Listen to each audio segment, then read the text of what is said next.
quelle joie, ô Seigneur, que de te louer parmi les nations. Quelle joie, ô Seigneur, que de célébrer ton nom. Tous les peuples lointains, les nations de la terre, voudraient bien que leur soit révélé le Père. Quelle joie, ô Seigneur, Que de te louer parmi les nations. Eh bien, bonjour à tous. Il y a une vague de chaleur qui vient de se répandre sur notre pays. Évidemment, dans le sud-est de la France où nous habitons, nous en sentons pas mal les effets. C'est pourquoi je profite bien de la fraîcheur du soir pour pouvoir faire cette vidéo LDN. Alors, une vidéo sur le thème « Préparer l'épouse ». Vous savez, la conception du retour de Jésus et de ce qui va se passer, de l'enlèvement, eh bien, est diverse selon les uns et les autres. Il y a plusieurs interprétations et je voulais partager avec vous ce que je crois correspondre à la vérité. Maintenant, je tiens à vous dire une chose, si sur ce point-là notre doctrine ou la vôtre n'est pas parfaite, ce n'est pas si grave que cela. Comme j'ai l'habitude de dire parfois lorsque j'aborde ce sujet, il vaut mieux avoir une doctrine qui est fausse sur le sujet, mais être prêt lorsque le Seigneur vient, plutôt que de tout avoir bien clair et net au sujet même de la chronologie, de tout ce qui doit se passer, comment ça doit se passer, et puis rester et ne pas être pris par le Seigneur parce qu'il estimera ce jour-là bien que nous ne sommes pas prêts. Parce que notre cœur, eh bien, n'a pas été transformé par la puissance de son esprit. Mais maintenant, ça ne nous empêche pas d'essayer de coller au plus près de la vérité et d'avoir ses propres convictions concernant ce qui doit se passer dans les temps à venir. Donc nous croyons que le Seigneur revient et je crois qu'il vient chercher une église glorieuse. Pour beaucoup de gens, l'église des derniers temps, c'est une église raplapla, que le Seigneur vient tirer au dernier moment de ses problèmes. C'est tout sauf une église glorieuse. Or, moi, je crois que le Seigneur revient chercher son église, justement, on y reviendra, parce qu'elle est prête. Je l'imagine du haut du ciel, là, attendre qu'elle soit prête, et puis un jour, dire au Père, en regardant sur terre, « Wow, elle est super, elle est canon, Père, il faut que j'aille la chercher maintenant, elle est trop belle. » Donc, si je regarde autour de moi, parce qu'avec mon épouse, nous voyageons beaucoup dans le monde francophone, je ne vois pas pour l'instant l'église épouse, et je vais revenir à la définition d'église épouse, qui est prête. Pour l'instant, je la vois souvent en haillons, à droite et à gauche. Je rencontre beaucoup d'enfants de Dieu qui nagent dans les problèmes relationnels, problèmes affectifs, problèmes physiques, problèmes d'argent. On dirait que les 3/4 des chrétiens que nous rencontrons sont dans les problèmes jusqu'au cou. Donc ce n'est pas ça l'église glorieuse. Je crois qu'il y a un vent de l'esprit qui va souffler pour aider beaucoup de familles et beaucoup d'enfants de Dieu à retrouver eh bien, une vie de victoire. Cette église épouse, c'est une église qui vit la victoire sur cette terre et non pas la défaite. Pour certains, lorsque Jésus revient chercher son église aussi, celle-ci est apostate, c'est-à-dire qu'elle a rejeté tous les principes ou la plupart des principes incontournables de la parole de Dieu sur lesquels elle a été bâtie. Est-ce qu'il en sera ainsi? Alors je crois qu'il y a toute une partie de l'Église, oui, qui est en train de devenir apostate. Mais je ne pense pas que ce sera toute l'Église, loin de là, parce que je crois qu'il va se lever cette autre partie de l'Église qui va marquer la différence et qui va faire une démonstration d'esprit et de puissance sur cette terre. Il y a ce passage dans Ésaïe que j'aime beaucoup et qui dit « Les ténèbres remplissent la terre, mais sur toi, sa gloire paraît, sa lumière paraît. » Alléluia. Et c'est à la lumière de la gloire de Christ répandu dans l'Église que les nations viennent au salut. Et la gloire ne peut pas être manifestée sans que le ministère de Christ soit manifesté. Et lorsque Christ marchait sur cette terre, certes, il prêchait la parole de Dieu, mais il faisait une démonstration d'esprit et de puissance. Et les foules allaient après lui, la Bible nous dit, parce qu'elles voyaient les gens qui avaient été guéris, elles voyaient les miracles qu'il faisait. Aujourd'hui, on a l'impression que la gloire de Dieu est allée faire un tour ailleurs, permettez-moi de le dire comme cela, et cette gloire doit revenir dans l'Église, du moins dans une partie de l'Église. Et je ne sais pas pour vous, mais moi, je veux faire partie de la bonne partie. Il est le roi de gloire et il règne en majesté. Son amour nous protège. Lorsqu'on parle d'église, il y a plusieurs conceptions dans l'imaginaire collectif de ce qu'est l'église. Et il y a d'abord la première qui consiste à penser qu'un chrétien, c'est quelqu'un qui est chrétien parce qu'il a grandi dans une culture chrétienne, une culture catholique ou protestante. Vous savez, lorsque j'ai été gosse, eh bien, on m'a envoyé suivre le catéchisme pour être instruit dans l'histoire de l'Évangile, mais c'était pour que ensuite je fasse la confirmation et puis la communion. Mais quand je rentrais à la maison, mes parents n'avaient rien de spécial comme foi. Ils tenaient à ce que je fasse ma communion, mais parce que il fallait faire comme tout le monde.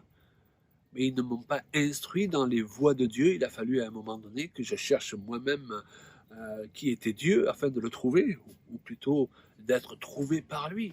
Et c'est la situation de millions de nos contemporains en France, en Europe.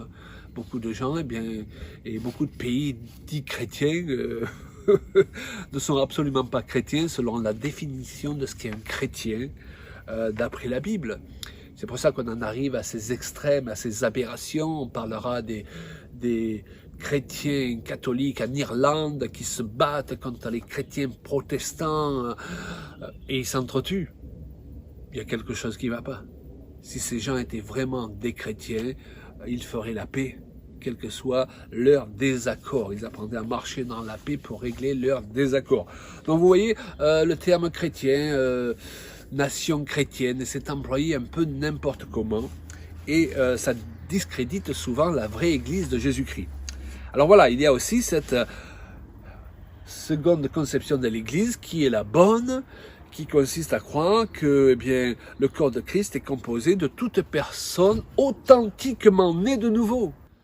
Si un homme ne naît de nouveau, il ne peut pas voir rentrer dans le royaume de Dieu. Pourquoi? Eh bien parce que si on est né de nouveau, on ne peut pas revêtir la nature de Dieu. Et de ce fait, on ne peut pas faire partie de sa famille. Et de ce fait, on reste perdu dans nos péchés. Donc pour appartenir au corps de Christ et donc à la famille du Seigneur, en d'autres termes, eh bien il faut naître de nouveau. Et on naît de nouveau lorsqu'on se repent de ses péchés et qu'on demande au Seigneur de venir dans notre vie et de la transformer. L'Église n'est pas une institution, qu'elle soit catholique, protestante ou évangélique. Elle est un corps, le corps des croyants authentiquement nés de nouveau. Alors, on pourrait s'arrêter là, parce qu'on a fait la comparaison entre ce qu'on appelle l'Église et ce qui est réellement l'Église, mais je voudrais vous parler d'une troisième Église qui est supposée émaner, qui émerge de la seconde, c'est celle qu'on peut appeler l'épouse. L'épouse, c'est cette partie de l'Église qui est composée d'hommes et de femmes qui ne se contentent pas seulement d'être sauvés, mais qui veulent être des disciples. Et pendant le temps qu'ils sont sur cette terre, ils veulent accomplir la destinée que Dieu a prévue pour eux. C'est-à-dire qu'ils veulent vivre pour le Seigneur plutôt que pour eux. Vous savez, il faut faire attention de ne pas envoyer facilement les gens en enfer. Il y a toute une catégorie de chrétiens qui ne vit pas la destinée divine que Dieu a préparée pour eux. C'est pas pour ça qu'ils vont être perdus et qu'ils vont perdre leur salut.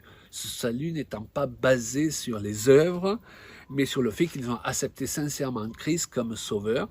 Mais Dieu va marquer la différence quand même entre ceux qui réussissent leur destinée divine sur cette terre et qui de ce fait deviennent des instruments entre les mains du Seigneur, eh bien, entre autres pour préparer l'épouse, et même plus précisément pour former l'épouse, et puis ceux qui passent à côté de leur destinée divine et qui iront quand même au ciel, n'est-ce pas, mais qui ne peuvent pas être mis dans la même classe de ceux qui vont être des soldats dans l'armée du Seigneur des derniers temps.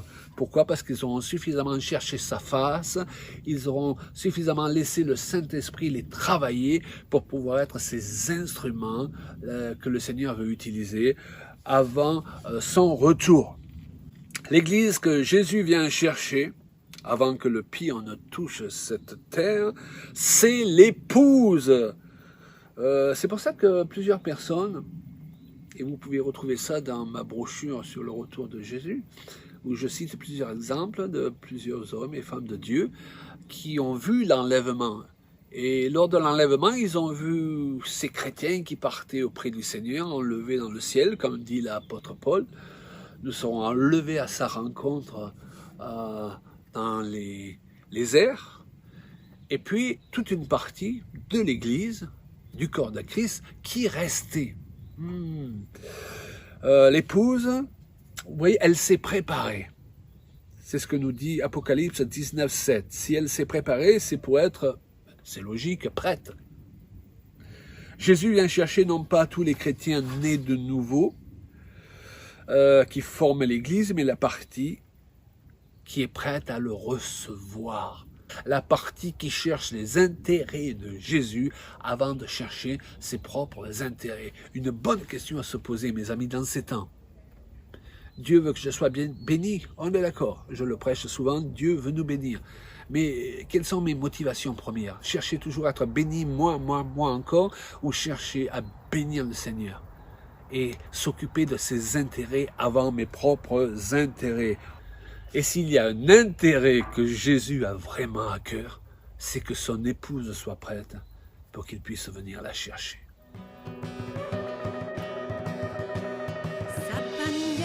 Élevé sur la salle des banquets, il nous dit, il y a place pour tous, il nous convie à rentrer, les tables sont dressées et nos coupes sont remplies, il est le roi de gloire qui est comparable à lui. Après avoir partagé dans la fraîcheur du soir, je vais continuer sur cette lancée aujourd'hui dans la fraîcheur du matin. Alors, la question se pose, c'est qui? C'est quoi l'épouse? Vous savez, l'épouse, ce sont des gens imparfaits, certes, mais comme on l'a vu, qui ont une mentalité de disciple. Et je ne veux surtout pas donner l'impression que cette épouse se compose de gens hyper spirituels qui regardent les autres du haut de leur grande spiritualité. Non, non, ce sont des gens imparfaits. Simplement, ils respectent les lois du royaume et ils travaillent à faire avancer le corps de Christ au lieu de le saper de l'intérieur, comme c'est souvent le cas. Alors, c'est vrai que sans vouloir être irrespectueux, je dirais que l'église que je vois aujourd'hui n'a pas encore cette beauté de l'épouse que Jésus vient chercher, et même elle en est loin. Elle est empêtrée souvent dans ses divisions, ses doctrines déséquilibrées, ses guerres de clochers, la compétition entre les ministères et entre beaucoup de ses enfants. Et d'ailleurs, regardez-les s'entretuer, s'excommunier régulièrement sur les réseaux sociaux, dès qu'ils ne sont pas d'accord sur un point en particulier. Alors je voudrais vous dire que ça, c'est pas l'épouse. Et si vous faites partie de cette bande de chrétiens toujours en train de critiquer les autres et les prendre de haut, eh bien, le jour où Jésus reviendra, croyez-moi, vous resterez ici. Donc, Dieu nous donne ce temps actuellement pour pouvoir changer nos mentalités. Et si nous voulons préparer l'épouse, il faut d'abord se préparer soi-même.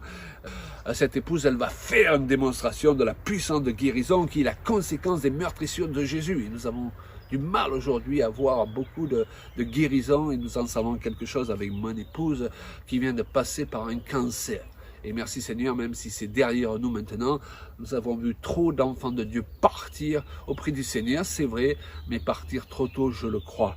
Une église forte, puissante, je crois, a la capacité d'empêcher que des gens partent avant leur temps. Lorsque l'église est faible, la puissance de guérison est faible, et il se passe des choses qui ne sont pas obligatoirement et souvent loin de la volonté de notre Père. Nous sommes appelés à manifester plus de puissance pour moins de paroles. Bref, il y a encore du chemin pour que cette épouse, cette église qui se révèle comme étant l'épouse, revête sa parure. Qu'est-ce que j'entends par parure? Pour moi, elle aura redécouvert l'exercice des 5 ministères en son sein, le fonctionnement en équipe, même si ça existe déjà, mais dans une mesure beaucoup plus grande. Elle a redécouvert la manifestation des dons de l'esprit, non pas d'une manière occasionnelle, mais d'une manière journalière, des miracles, des prodiges. La Bible nous dit que la première église se caractérisait parce qu'il se faisait des miracles et des prodiges par les mains des apôtres, entre autres. Alléluia! Elle se caractérise par la marche dans l'unité, cette épouse, et l'amour, oui, l'amour de ceux qui la forment. Ce qu'il faut comprendre aussi vis-à-vis du retour du Seigneur, il nous est dit dans 2 Pierre 3,12 que nous pouvons avancer ou retarder aussi l'avènement du Seigneur. Waouh! Quel pouvoir nous a été donné! Cela nous fait comprendre que le jour du retour de Jésus, même s'il est connu seul par le Père, c'est pas parce que le Père a fixé un jour et quoi qu'il se passe ou ne se passe pas, ce jour-là, l'enlèvement interviendra. Non, c'est parce que le Père, qui est hors de notre temps, sait à l'avance quand l'Église sera prête pour pouvoir vivre cet avènement. Mais cet avènement, il reste conditionné par le fait qu'elle soit prête. Et le sujet, il est important de comprendre. Kenneth Hagin, un prophète de Dieu, que j'estime beaucoup, raconte que lors d'une vision qu'il a eue de Jésus, celui-ci lui a dit la chose suivante au sujet de ces temps. Qu'il existe un mouvement de l'Esprit de Dieu, mais qu'il sera perdu pour cette génération, à moins que l'on enseigne à ce propos, c'est-à-dire qu'on enseigne ce que je suis en train de faire maintenant, l'Église à se préparer, n'est-ce pas ? Et qu'on la dirige, cette Église, dans ce sens. Donc, il faut qu'il se lève des hommes et des femmes qui servent Dieu pour aider l'Église à aller dans le sens d'être prête pour le retour du Seigneur. En d'autres termes, c'est plus la levée de cette épouse prête qui va précipiter les choses que l'approche d'une date particulière fixée au ciel. Nous avons une tendance à vivre notre christianisme assez, je dirais, déresponsabilisé. Une sorte d'inchallah, tout ce qui arrive, c'est la volonté de Dieu. Eh bien, non. Nous sommes sur cette terre pour faire arriver la volonté de Dieu. C'est pour ça que le Seigneur nous a demandé de prier que ta volonté se fasse. Une bonne partie de ce qui se passe autour de nous, c'est tout sauf la volonté de Dieu. La volonté de Dieu, c'est que une église soit en réveil, que ce réveil ne cesse pas à cause des disputes des uns et des autres, de la compétition des ministères entre eux. Ce sont tous ces facteurs, le manque d'unité, les divisions, les égos démesurés qui causent l'arrêt des réveils. Le plan de Dieu n'a jamais été qu'un réveil cesse une fois qu'il a fait démarrer. Vous comprenez? Donc le plan de Dieu pour ces temps, c'est que l'Église connaisse un réveil puissant, peut-être comme jamais il n'y en a eu sur cette terre, et que ce réveil ne s'arrête pas, et qu'à son apogée, Jésus vienne chercher cette Église glorieuse, son épouse. Donc nous voyons la responsabilité que nous avons. Je ne dis pas cela pour nous culpabiliser, mais pour nous motiver, nous encourager. Donc n'ayons pas une si grosse assurance de ce que Jésus est obligé de revenir à notre génération. Des personnes ont écrit des livres entiers, des tomes épais pour expliquer les dates auxquelles Jésus devait revenir. Ces dates sont déjà passées. Donc vous voyez, on peut penser parfois comprendre toute l'écriture, faire toutes sortes de calculs, et on pense par là inconsciemment coincer Dieu, et Dieu n'est jamais coincé. Par contre, sa parole nous dit que nous pouvons hâter et retarder l'avènement du Seigneur.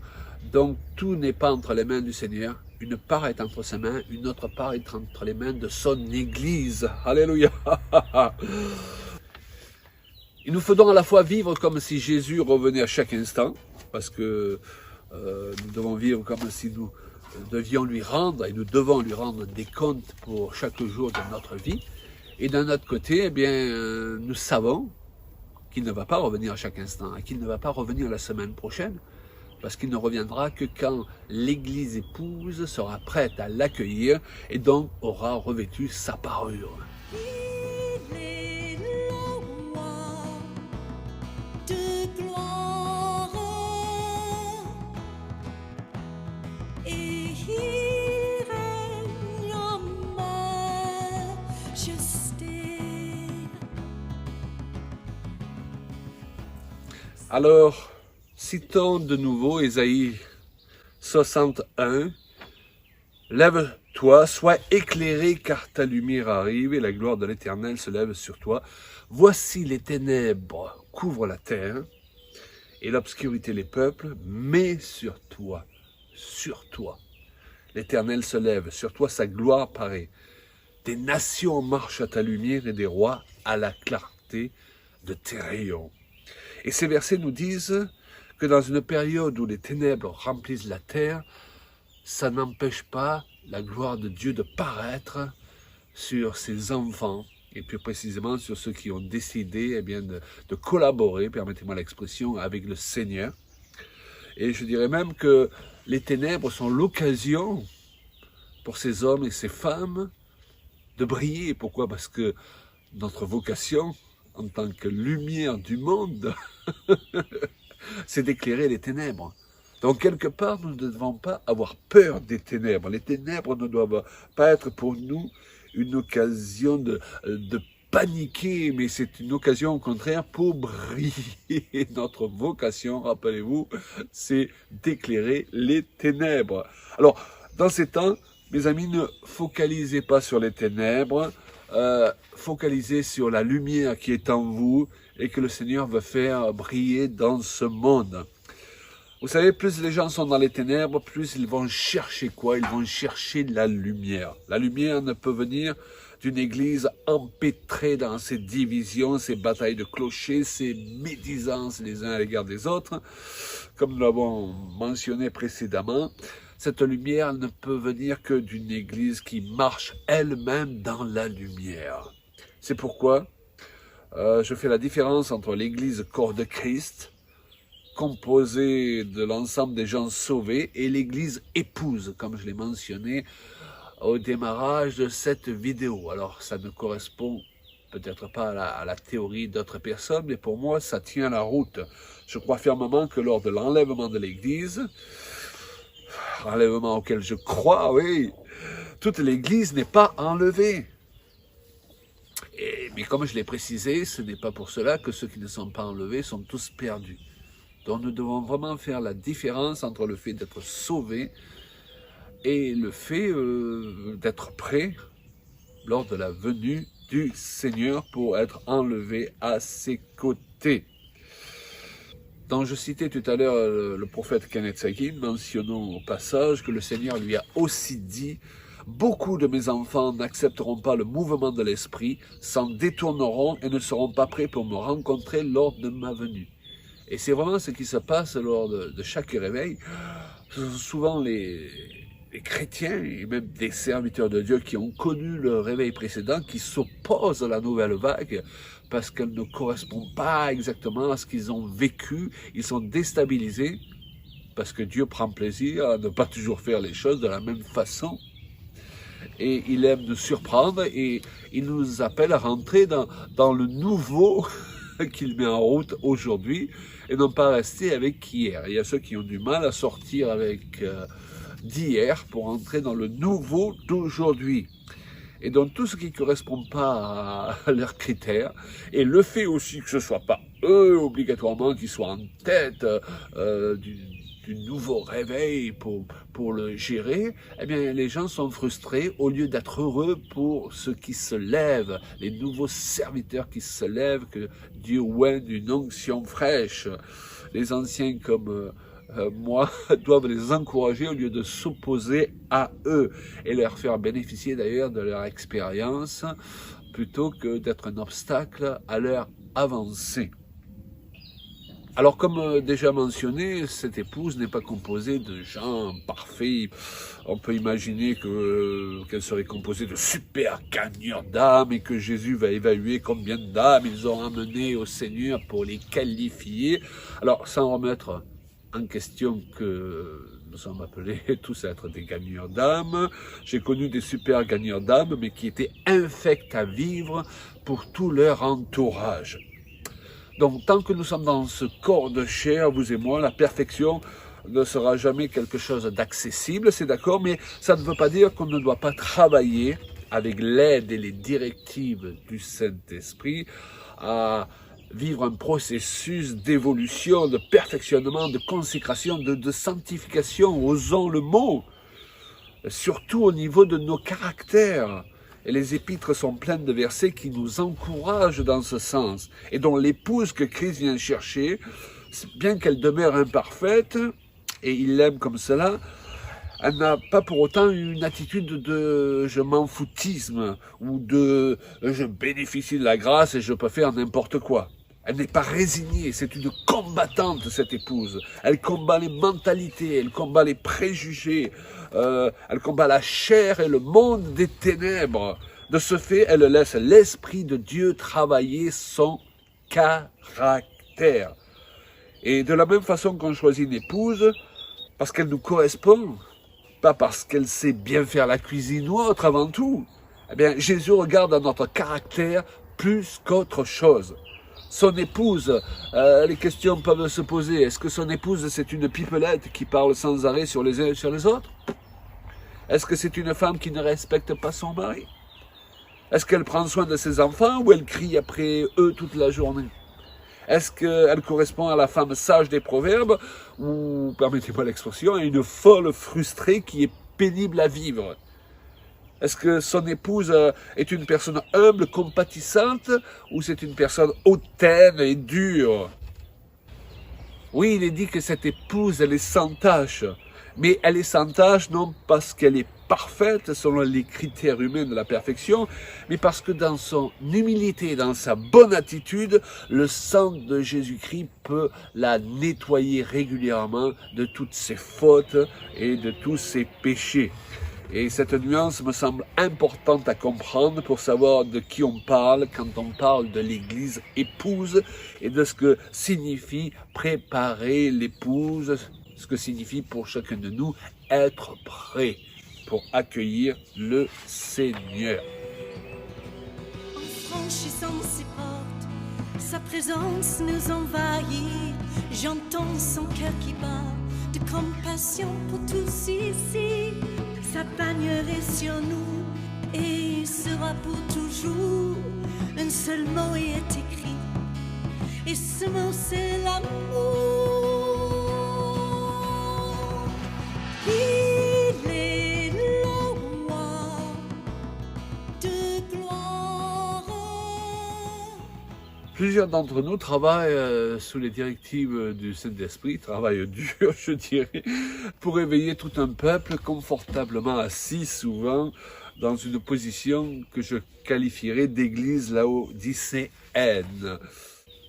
Julien et moi travaillons plus que jamais à cela, aider un peuple à se préparer, ça transparaît dans nos messages, dans nos vidéos, dans nos livres, dans l'ensemble de notre ministère.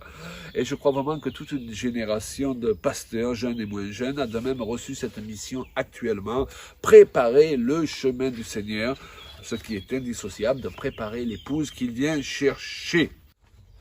Donc voilà un enseignement qu'on ne peut pas passer sous silence, spécialement dans les temps dans lesquels nous nous trouvons. Oui, je crois vraiment que le Seigneur est à la porte, mais comme j'ai pu vous l'exposer, ça ne fait pas que c'est une obligation pour lui de revenir dans cette génération. Nous sommes appelés à réjouir son cœur, vous et moi, c'est-à-dire d'accepter de devenir des instruments qui vont préparer son épouse. C'est elle qui va réjouir son cœur. Alléluia. Cette épouse qui vient chercher, cette épouse glorieuse. Donc, je vous encourage à prendre vos responsabilités comme je prends les miennes dans ces temps pour pouvoir être utilisé par le Seigneur à cette fin. Soyez richement bénis et à bientôt pour continuer sur cette lancée des vidéos LDN.